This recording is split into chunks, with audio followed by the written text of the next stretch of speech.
जब कोई बाइक या कार रेड सिग्नल को जंप करता है तो पुलिस वाले अंकल फौरन उस व्यक्ति का चालान कर देते हैं। पर ये रेड लाइट ग्रीन लाइट वाले सिग्नल तो रेलवे के लिए भी होते हैं। ऐसे में कोई ट्रेन अगर रेड लाइट सिग्नल जंप कर दे तो क्या होगा, कुछ बिल्कुल ही नया बताएंगे, मजा आ जाएगा। प्लीज वीडियो को लाइक करके शेयर जरूर कीजिएगा। देखिए, आप लोगों ने नोटिस किया होगा कि रेलवे को रुकने और आगे बढ़ने के लिए झंडी दिखाई जाती है। ये लाल या हरी झंडी दिखाने के साथ साथ सामने इलेक्ट्रॉनिक सिग्नल भी होता है रेड या ग्रीन कलर का। ऐसे में अगर ट्रेन का ड्राइवर रेड सिग्नल को जंप कर देता है गलती से, तो सबसे पहला काम ये किया जाता है कि क्योंकि ट्रेनें चलती हैं इलेक्ट्रिक सप्लाई से, तो उस ट्रेन की सबसे पहले इलेक्ट्रिक सप्लाई काटी जाती है ताकि वो ट्रेन तत्काल प्रभाव से रुक जाए। इसके बाद रेलवे प्रोटेक्शन फोर्स डॉक्टर के साथ और स्टेशन मास्टर के साथ ट्रेन के ड्राइवर का मेडिकल और फिजिकल चेकअप करते हैं। अगर ड्राइवर अंकल दारू पिए हुए थे तो सस्पेंड और मेडिकली अनफिट थे तो नए क्रू को भेजा जाता है और वापस से गाड़ी को रेड लाइट के पीछे ले जाया जाता है।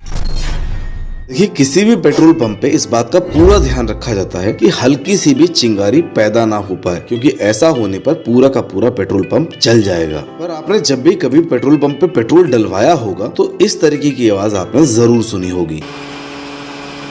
पेट्रोल पंप पर जमीन के अंदर टैंक्स बनाए जाते हैं जिसके अंदर पेट्रोल होता है, जिसे मोटर की सहायता से ऊपर खींचकर आपकी गाड़ी में डाला जा रहा होता है। ये आवाज उसी मोटर के चलने की होती है। पर मोटर जो है बिजली से चलने वाली मशीन होती है और जहाँ बिजली होती है वहाँ स्पार्क हो सकता है और स्पार्क से पेट्रोल जल जाएगा और पूरे के पूरे पेट्रोल पंप पर आग लग सकती है। तो ऐसी कौन सी टेक्नोलॉजी यूज की जाती है जिसकी वजह से पेट्रोल पंप में आग ही नहीं लगती? कुछ नया सा लाए हैं, प्लीज वीडियो को लाइक कर दीजिए और शेयर कर दीजिए। पेट्रोल को पंप करने के लिए जिन मोटर का इस्तेमाल किया जाता है उस मोटर के हर पार्ट को इस तरीके से इंसुलेट किया जाता है कि कोई भी स्पार्क बाहर ना निकल पाए। और इस मोटर को चलाने के लिए जो इलेक्ट्रिक वायर यूज किए जाते हैं वो भी डबल रबर कोटेड होते हैं। सच्चा भैया, ये मैगी वाले आजकल फ्रॉड कर रहे हैं, फ्रॉड। आजकल इन्होंने मैगी में कुछ ऐसा कर दिया है कि मैं खाता हूँ तो मेरा पेट ही नहीं भरता। तो मत खाया करो मैगी। कौन कह रहा है तुमसे मैगी खाने के लिए? अरे अच्छी लगती है ना सच्चा भैया, इसलिए खाता हूँ। आप हर बात को मजाक में ले लेते हैं मेरी। मैं कह रहा हूँ ये फ्रॉड कर रहे हैं। पहले मैं एक मैगी खाता था, मेरा पेट भर जाता था, अब नहीं भरता है मेरा पेट। चलो बताते हैं धनिया इसके पीछे का कारण। तब तक वीडियो को लाइक करके शेयर जरूर कर देना। देखो धनिया, कई सालों से तुम मैगी खा रहे हो और पिछले कई सालों में दुनिया में कई सारी चीजों की कीमतें काफी बढ़ चुकी हैं। पर सच्चा भैया, कई सारी चीजों की कीमतें गिरी भी तो हैं। धनिया, जिस भी चीज में फिजिकल चीजें इस्तेमाल होती हैं उसकी कीमत बढ़ती ही है। अब मैगी बनती है आटे या मैदे से तो उसका भाव तो बढ़ता ही जा रहा है ना। अब जब भी बेचारे मैगी कंपनी वाले अपने प्रोडक्ट का पैसा बढ़ाना चाहते हैं, मार्केट में उनकी सेल धड़ाम से नीचे गिर जाती है, क्योंकि पूरी दुनिया को मैगी खानी है 10 रुपए की। इसीलिए मैगी का साइज छोटा करते चले जा रहे हैं और इसीलिए अब तुम मैगी खाते हो तो तुम्हारा पेट नहीं भरता। क्या आपने कभी नोटिस किया है कि पहले के जमाने के जो कार्टून कैरेक्टर्स होते थे वो हमेशा हाथों में ग्लव्स पहने हुए होते थे, लेकिन भाई साहब आजकल के जो कार्टून कैरेक्टर्स होते हैं वो तो ग्लव्स नहीं पहनते हैं। तो अब सवाल आता है कि आखिर पहले वाले कार्टून्स ग्लव्स क्यों पहना करते थे? अरे शिक्षा भैया, जैसे आजकल दाढ़ी रखना फैशन है ना, ऐसे ही पहले ग्लव्स पहनना फैशन होता होगा, इसीलिए पहनते होंगे ग्लव्स। नहीं धनिया, इसके पीछे का रीजन फैशन नहीं कुछ और है, बताएंगे आपको इस वीडियो में। इसीलिए हमारे चैनल को फॉलो और सब्सक्राइब कर लीजिए। देखिए भाई, आजकल तो टेक्नोलॉजी बहुत ज्यादा एडवांस हो चुकी है, इसलिए कार्टून या एनिमेशन बनाने के लिए भोकाली सॉफ्टवेयर्स का यूज किया जाता है। लेकिन आज से कई साल पहले जब एनिमेशंस बनना शुरू हुए थे तो उनका हर फ्रेम पहले कागज पर हाथ से ड्रॉ किया जाता था। अब क्योंकि हाथ में नकल्स, नेल्स और फिंगर्स वगैरह होती हैं, इसीलिए इनको ड्रॉ करना काफी कॉम्प्लिकेटेड होता है, जिस वजह से कार्टून कैरेक्टर्स के हाथ ड्रॉ करने में आर्टिस्ट को टाइम ज्यादा लगता था। और टाइम इज मनी, इसीलिए टाइम और पैसा बचाने के लिए कैरेक्टर्स के हाथ बनाने की बजाय उनको सिंपल प्लेन ग्लव्स पहना दिए जाते थे।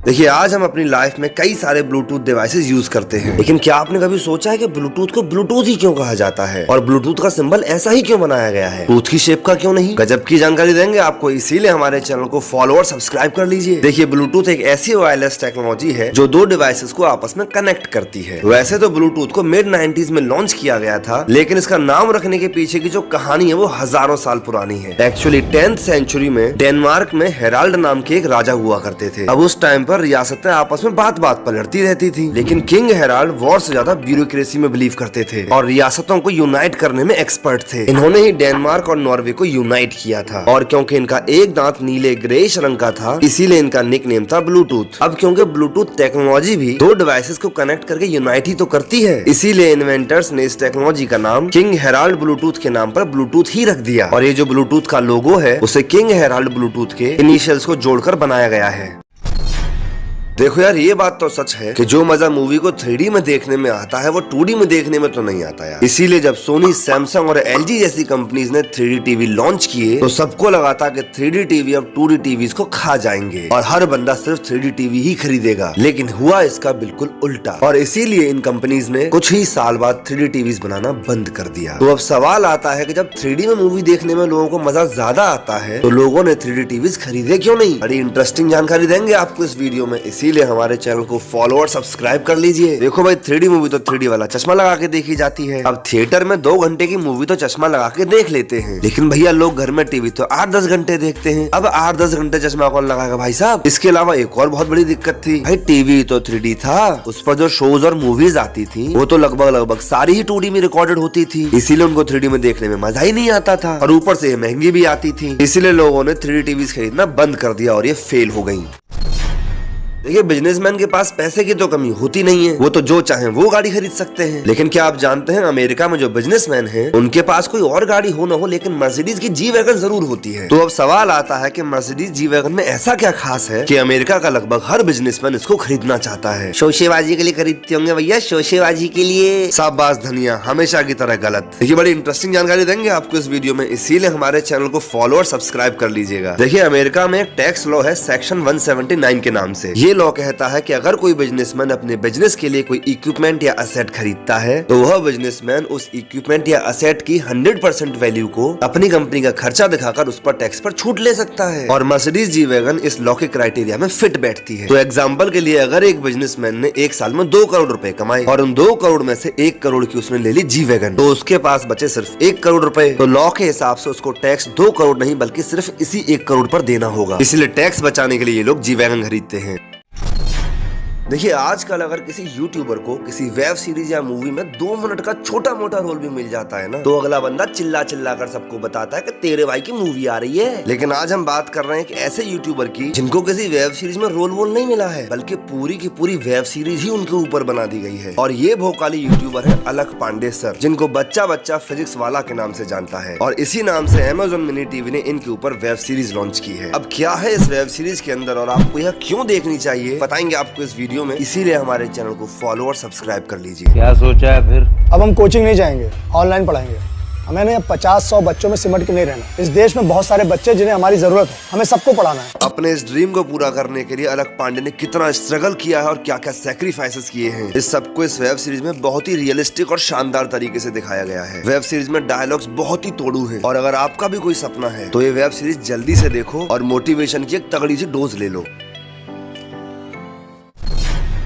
क्या आप जानते हैं कि रशिया के सर्बिया में एक बहुत ही बड़ा गड्ढा है जो अपने ऊपर से उड़ने वाले हेलीकॉप्टर्स और प्लेन्स को अपनी तरफ खींच लेता है और वो क्रैश कर जाते हैं। यह गड्ढा आधे किलोमीटर से भी ज्यादा गहरा और 1 किलोमीटर से भी ज्यादा चौड़ा है। तो अब सवाल आता है कि आखिर धरती में इतना बड़ा गड्ढा हुआ कैसे और यह हेलीकॉप्टर्स और प्लेन्स को अपनी तरफ क्यों खींच लेता है? बड़ी ही इंटरेस्टिंग जानकारी देंगे आपको इस वीडियो में, इसीलिए हमारे चैनल को फॉलो और सब्सक्राइब कर लीजिए। देखिए, यह गड्ढा धरती में इंसानों ने ही किया है। एक्चुअल में यह एक डायमंड माइन है जिसके अंदर से हीरे खोद खोद कर बाहर निकाले जाते हैं। अब क्योंकि ये माइन रशिया में है तो सर्दियों में इसके आसपास का एवरेज टेम्परेचर -30 डिग्री के आसपास रहता है, लेकिन माइन के अंदर की जो एयर है वो बाहर की एयर के कंपैरिजन में काफी वार्म है। और जब माइन के अंदर की वार्म एयर और बाहर की कोल्ड एयर आपस में मिलते हैं तो एक वॉर्टेक्स बन जाता है, बोले तो बवंडर। और जब कोई प्लेन या हेलीकॉप्टर इस गड्ढे के ऊपर से उड़ता है तो वह इस बवंडर के लपेटे में आ जाता है और यह गड्ढा उसको अपनी तरफ खींच लेता है और वो प्लेन या हेलीकॉप्टर क्रैश हो जाता है।